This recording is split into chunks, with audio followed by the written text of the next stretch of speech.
Good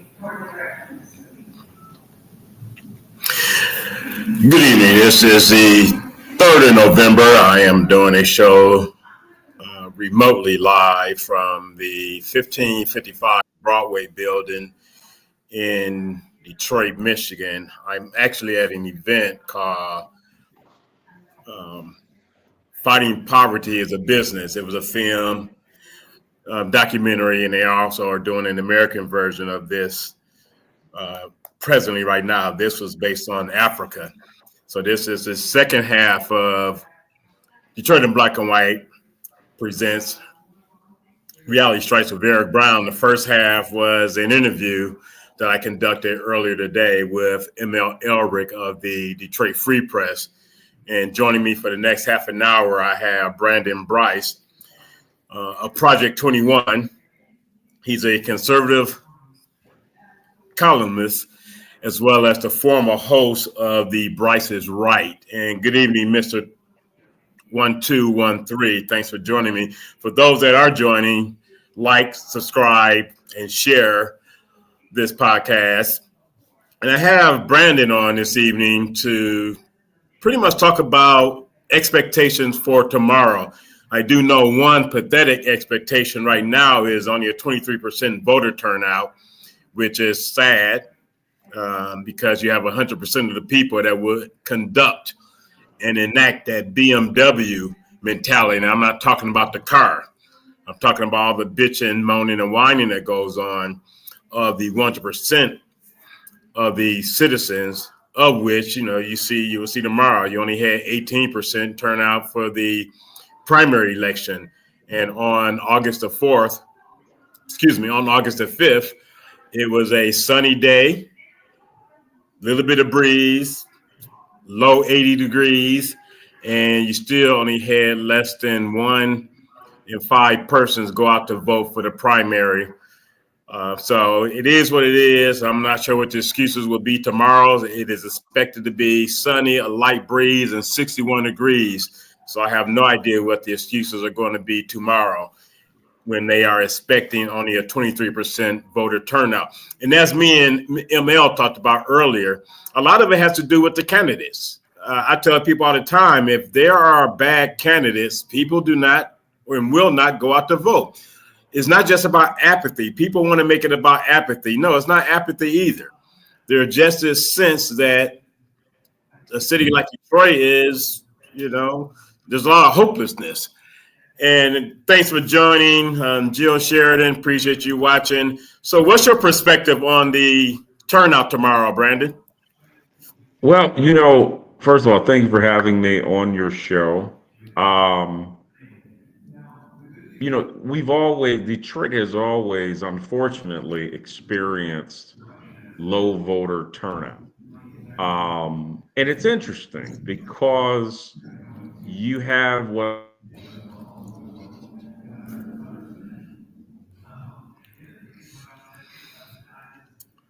look like Brandon has a freeze on his end, and while he worked that out, Mr. 1213, allegations about contaminated dirt came too late in the game. That is a very true statement, and that's one of the things that myself and ML talked about. You'll be able to see and fast forward interview.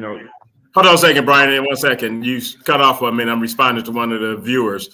So you had that situation. Yes, the allegation about the contaminated dirt came out too late in the game.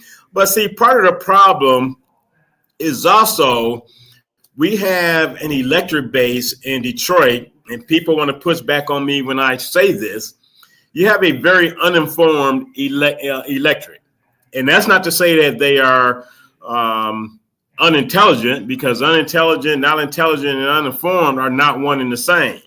So that's part of the problem. They tend to gravitate towards celebrityism, name recognition, things of the sort. But at the end of the day, as I discussed with ML, and Brandon, I asked for your take on this as well. If you've been an elected official for 12 years, and you constantly talk in the sense of I and me, which any leadership class that I've ever taken in college at both the undergraduate and graduate level, you do not as a leader talk about I and me. You talk about us and we.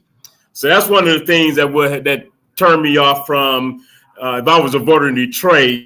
I just can't support someone that talks I and me a lot, in addition to presenting a plan about what you're going to do when you did not present those plans during the 12 years of being an elected city council member. In addition to the fact that president of the city council takes over as the mayor in the event something happens to the mayor. So these plans that you're talking about now should have been talked about during the course of your 12 years. What's your take on that, Brandon? So let me just preface again, by saying I know both of the candidates. I think they each bring their own strengths. The concern, though, is where there's smoke, there's fire. And I Correct. think anytime that you have a situation, we've seen the optics. I won't say it's actually pay to play, but we've seen the optics of this before, going back to the Kilpatrick days. And I think, the challenge is, again, I think you've got two different type of candidates. You've got one candidate who's clearly not the establishment candidate, and you have the other candidate who literally overnight has become the establishment candidate. And I think, what I would tell people, and let me be clear, there were X amount of candidates in this field. I think it's an amazing thing that Detroit, most likely, according to the numbers, will see history in us having our first African-American female mayor. But when the accolades clear and the budget needs to be addressed, and we have a city of $3 billion that needs leadership, no one's going to care that this is the first, this is history in the making. People are going to care, are you qualified to do the job? Now, I will say, I would think 12 years of serving as, in city council and then serving as council president, I would think that would prepare anyone to take over and to take leadership. And so I want to be optimistic when we talk about, this is her time. This is a very new era for not only leadership in Detroit, but a return of Black leadership back to the city of Detroit under the Duggan era, which I believe it was almost 12 years. And so it's interesting just to see how this is going to be. I think, I never count chickens before they hatch. I think we learned that, back in the day with the Dewey and Truman case, where literally one candidate went to sleep thinking he was going to become president, and the next day it was the other way around. So again, same here in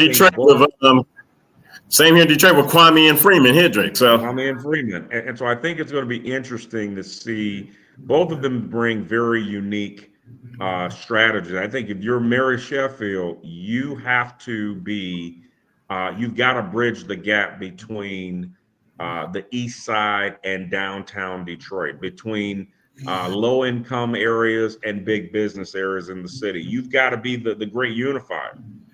If you are Kinloch, I think you've got an opportunity, being that he's already got a connection to the streets. But how do we now start to talk about relevant issues around economic development and actually bringing people out of poverty on the east side and in certain areas that have been, in some cases, abandoned for years? He's got the opportunity to do that because, again, he's got the pulse of the streets. And so I think these are two very interesting candidates. And I would hope that depending on whoever wins the race, both of them can work together because, again, we've got some major issues that are being overlooked in the city of Detroit. And also, let me be very clear, whoever the next mayor of Detroit is going to be, they've got to work with the possibility of a Republican governor and the possibility of a Republican president. And so I don't want to hear the rhetoric. I want somebody who day one is ready to get to business and put their own personal thoughts aside to move the efforts of Metro Detroiters in the place that I call my hometown. And that's a great point. I also want to welcome G Money Hollywood, Hog Nuts 7421 as well, and you bring up some great points. I'm not a big first guy. I just don't, I don't care about a first. It's about who can do the job. And I think people spend too much time worrying about a first. You had a possible first black woman president who was a terrible candidate. And people were more concerned about a first than anything else. And we have to admit, at least I have to admit, the first black president, going back to 2008, a lot of people saw that as, yes, a first, because they didn't think they would see that in their lifetime. But there were a lot of people that voted for their ancestors. You can tell that in 2012, there was a drop-off in voter turnout from 2008 because we done that. We got the black person in as president. And I don't care what person of color get mad when I say this, Barack Obama is in no way the greatest president to ever walk the aisles of the White House in my lifetime. I'm sorry. Absolutely not. But here's what I will say. Representation does matter, Eric. The problem is that you got to have style and substance at the same time. And let me ask you this. What I find, can you tell me right now what is the platform of Sheffield and what is the platform of Kinloch? Can you tell me that right now? Not succinctly, because the platforms were based on more promises than anything else. I think because a lot of people do not understand affordable housing, that was the words. Those are the buzzwords during the primary season. If you notice, that's not something that Mary Sheffield has been talking about since the general campaign season, of which the general campaign season was just as boring as the primary season. Fireworks didn't even come out until the last couple of weeks. And as far as a platform, no, I don't think, they both have decent plans on education. I felt that Pastor Kinloch had a better plan on education. He's talking about putting together an educational czar, and I can roll with that because you know how I feel about literacy. But nothing was said of substance to me from someone that has been sitting on the city council. And again, as one of the other viewers pointed out, Hognut 7421, you can't have that my attitude and talk in the I and the me. So that was one of the issues, but there's nothing that really differentiates one candidate from the other than the so-called excuse of experience. And I have a problem with that use of that narrative of experience as well, because the last 12 years, these are the problems in Detroit that has not improved. Education, poverty, household medium income. You have the second most crime-ridden city in the country, and you have low literacy standards for both K through 12 and adults. Those have been a constant over the last 12 years. So what exactly have you done to improve any of that you're now talking about what you're going to improve? You can't talk about bringing jobs to Detroit if you don't have the educated workforce to fill those jobs. Well, let me say this to your listeners. It's interesting because I think the next mayor of Detroit is going to have to deal with some very serious issues. Number one, you've got still a stagnant population that in many cases is slightly growing, but hasn't seen significant growth in over the last probably 30 years. Number two, you've got an education crises that no one's talking about when you talk about literacy. No one. Number three, one of the other factors is, now you've got a changing demographic in Detroit. When you and I were coming up, Detroit was 75%, 80% African-American. That's not the case anymore. And so how are you encouraging businesses to move to the city of Detroit where, and let's be honest, they took a chance on the last guy. Are they going to take a chance on you? And then fourth, I think we've got to look at some serious data of where, what is the economic plan for Detroit 20 years from now, and how are we playing in this global city? I still think that there are leaders in Detroit that still do not believe or have not bought on to the idea that we're a global city. You've got Canada right across the river, yet we're still acting local. We're still playing in this local arena. And so I think economically, both mayors are going to have a set vision for the city. It's interesting, 40 years ago, 50 years ago, Coleman Young came up with this idea, this montage that Detroit means business. I haven't heard from either candidate what's their business plan to move the city forward. No offense, organizing is great, but that doesn't move the nail when you're talking about getting people jobs and putting people to work.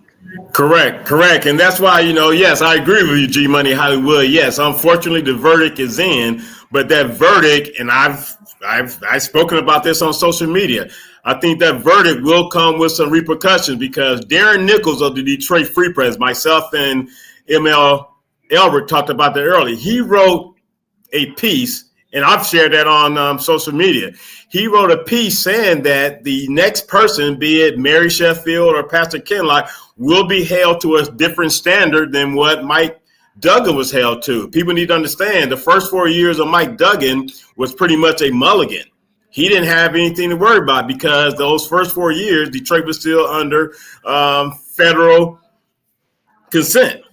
So what people also have to understand is what has, to your point, Brandon, what has been presented as a plan to give people hope about Detroit moving forward, other than saying we have made history. History means nothing. It's interesting. Both mayors need to take both mayoral candidates need to take a playbook out of what Maynard Jackson did in Atlanta 50 years ago. Right. And that's creating, 50 years ago, that's 78. But it's creating economic hubs and actually making the focus on minority business. Nothing else matters. There's only three things, Eric, that I'll tell your folks today that matter to move an economy: education, transportation, and economic development. All that other nonsense, it doesn't move the needle. It's just sound bites and feel good language. And so I think, for this message, and it's interesting, I'm watching other mayors, and really you're seeing the same type of lack of focus on economic development. Now, I will give kudos to the mayor of Philadelphia, Cheryl Parker. She has adopted an economic message, and I think if and when Mary is voted on tomorrow, she's got to be very strategic on how she wants to create real economic opportunity that attracts business and that helps put people in the city of Detroit back to work. On top of, her cabinet is going to be critical. Being the mayor of Detroit, you're running a business. That business has a $3 billion budget. It's called the city of Detroit.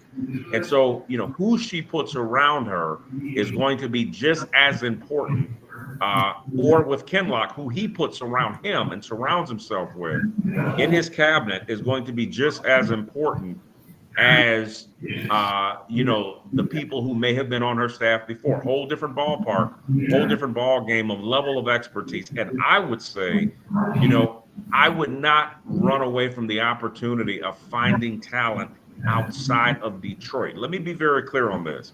Detroit is extremely talented. We have a lot of talented people, but there's just as much talent outside of the city that can benefit the city based on who is bringing the area of expertise needed to move the city forward. Right, no doubt, but you still have that unspoken reality when it comes to education. You can talk about bringing jobs here all you want. The educated workforce is not here. That's the problem. And you also have one of the things that I will say, I feel that the expectation of the voter, what they're not taking into consideration, they refer to eligible voters as those that live in the city of Detroit, that they know live in the city of Detroit. What they're not speaking on is the amount of voters that live in Detroit but cannot vote in Detroit because they're still using their suburban parents' addresses. That's something that is missing, because it's just hard for me to believe that that small amount of voters are voting. You have to understand, years ago, only 18.9% of the people voted in the general election. 4 years before that, in 2017, you only had 19%, 20%, 20.6% vote. Then in 2013, the so-called write-in winner, that was only 25%. So Mike Duggan, as popular as they say he is, he's never had more than 25% of the vote with regards to turnout. So that tells me that citizens over the last 12 years, because the highest voter turnout over the last 32 years, this being the 32nd year, was in 2005 with Freeman Hendricks and Kwame Kilpatrick, 35.37 or 35.36%. That's been the highest turnout in the last 32 years, the 32nd year of voting being tomorrow. So a lot of people bitch, moan, and whine, but they're not voting. And this is an important comment right here, and I have to get this up here before we run out of time, because I'm only on for a half an hour. And one of the viewers made a comment. Shoot, where did it go?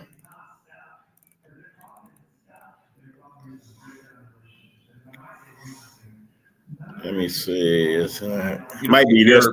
While you're looking for that, I'll leave your viewers with this. I think the next mayor of Detroit has to completely redefine Detroit's future. And I would say, given that, California, speaking of Gavin Newsom, people are leaving California in droves because the taxes are too high, the crime is too bad, poverty is out of control. And so I would say to Mary Sheffield, to Solomon Kinlock, we already have the logo montage of Tech Town. Well, let's actually put it in practice and make Detroit the tech capital of the world, as we once were the auto industry capital of the world, and in some cases still are. I think you're going to see a lot of places like Texas, like Virginia, where they're trying to bring and attract new talent to their cities. Detroit has got to be aggressive in changing, what the city, what are we known for now and what do we want to be known for in the future? And I think there's a great opportunity to just create a new era of leadership in our city, and by bridging that digital gap and bridging that economic divide that we've seen for years. I mean, there's always been a tale of two cities in Detroit. And I think both of these candidates, regardless of who's successful, can be the leader to finally bridge that gap between the both. And take a look at this next comment from Hognuts 7421. Get ready for a mayor removed by vote. And city council members, nobody is sitting around entire terms of BS. We've had enough. And that is one of the things, that is one of the narratives that's out there, Brandon. A lot of people saying that they do not expect the next mayor, if it is Ms. Sheffield, to finish her term due to the red flags that has been raised as it relates to the concert tickets, in addition to the relationship she had with someone that she was also voting on. I'll say this, Eric. I mean, here's the reality. It's politics. If you don't like what you hear, don't vote for her. It's that simple. But to vote for her and then remove her when the work needs to get done, I mean, that's a waste of everyone's time. And tomorrow, I would say this, I got to run, but tomorrow, vote. It doesn't matter who you vote for, but make sure you cast your vote to move our city forward. Yeah, it's true. I mean, and going forward, people just have to get more informed. There's no other way to say that, because narratives and parroting is not going to answer or serve anyone any good. Getting informed and being informed is going to be the best way to get the best candidates and get those that are doing it for the right reason. Agreed. I mean, so in other words, if you got concerns, take it to the ballot box. Don't wait until 3 weeks after the election. Waste of everybody's time. Yeah. Thanks for joining me, Brandon. I know we'll chop it up again in a week or two. Have you back on after the election and talk about the polling for the gubernatorial race for next year. All right. Take care. And as I always say, good night and Godspeed. All right. Peace.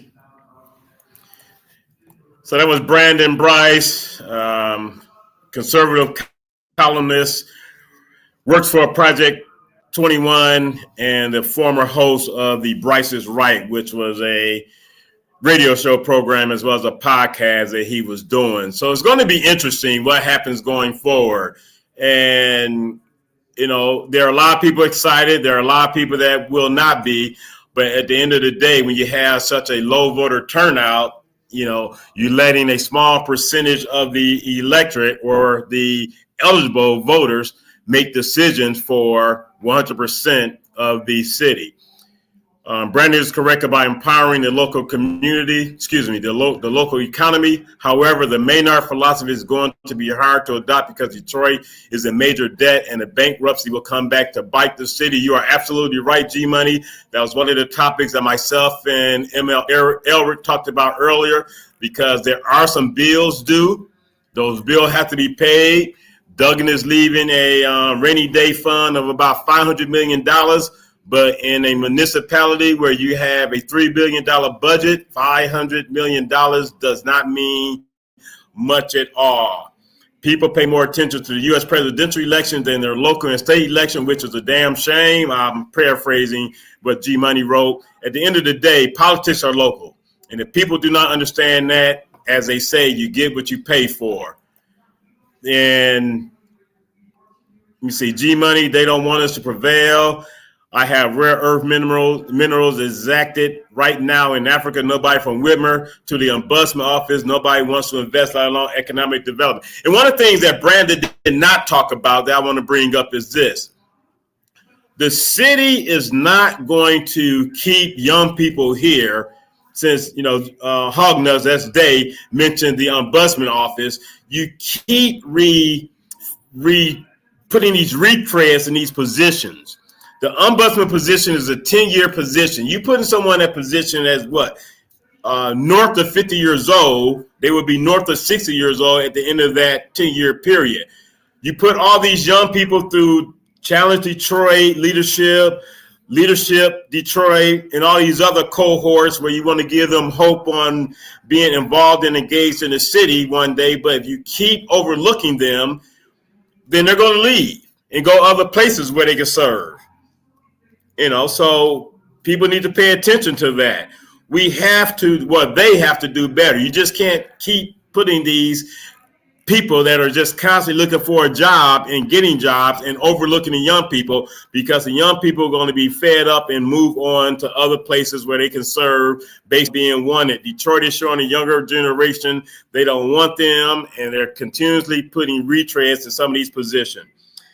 Sheffield is the Detroit versus everybody type of candidate. Mr. 1213, not sure what you mean by that, but I disagree wholeheartedly. Anyone that speaks in the platitudes of I and me is a Detroit versus myself type of candidate. And that's just my opinion. As a leader, you can't talk all the time about I and me. You have to talk about we and us. No one that's in a leadership position, be it on the public sector, educational sector, political sector, business sector has gotten to where they are without the help of others. So you have to acknowledge that. I'm a former president of an organization, two organizations, Alumni Association, as well as my fraternity. And I always spoke in we and us because I did not get to where I was in a leadership role without the help of others. That's just the way life works. And if you take any leadership class, that's one of the first things that they tell you with regards to being a good leader. And to become a great leader, you understand that others help you to get where you got to. You did not do it on your own. And with that being said, let the votes be counted tomorrow, November 5th. Will be the day of moving forward. January 1st, 2026 will be the actual day of moving forward. And again, if your candidate did not win, if your candidate did not make it past the primary, you got to do better as voters, because at the end of the day, voting at less than 25%, if you vote at less than 1 out of every 5 eligible voters, which happened in the primary, tomorrow the expectation is less than 1 out of every 5 voters. It's one of those man in the mirror moments, Detroit. The only way change will be possible is you looking in the mirror and you have to make that change. Let me see, Mr. 1213, this is the last comment. She will not reach out to the suburbs in collaboration, but will isolate Detroiters. And if she does that, that would be a damn shame, because you have to reach out to the suburbs, because she's the one that came up with the idea of implementing a entertainment tax and entertainment tax. Most of those that come from the suburbs are the ones filling up Ford Field, Little Caesars Arena, Comerica Park, the Opera House, and all the DIA, all those. So if she's not willing to reach out to the suburbs and she want to isolate Detroit, Darren Nichols in his article a few weeks ago, maybe about a month and a half ago, he's right. The next mayor would be under a certain type of scrutiny, and this will be definitely a type of scrutiny that will not make her administration fare well. We saw what happened to Lori Lightfoot in Chicago. Karen Bass, a first-term Black female mayor of LA, is not expected to make it to a second term. And then you had Keisha Lance Bottoms in Atlanta, first-time Black female mayor, did not make it to a second term. So there are some warning signs for Black females becoming first, and that's why people need to quit focusing on first and do what's right and select the best candidate for the job. And on that note, I want to thank everyone for joining me this evening. I'll be back next week, which will be the 10th of November, talking about the outcome of the election, the low voter turnout, if that's the case. And until then, peace and love. Good night. Like, share, subscribe. Forward this on to your friends. It will be posted probably in about an hour. And you'll also be able to see the interview that I did with ML Elrick. So again, thanks everyone for joining me. Hognuts 727421, G Money, my man, Jill Sheridan, Mr. 1213. I appreciate you all and talk to you soon. Peace.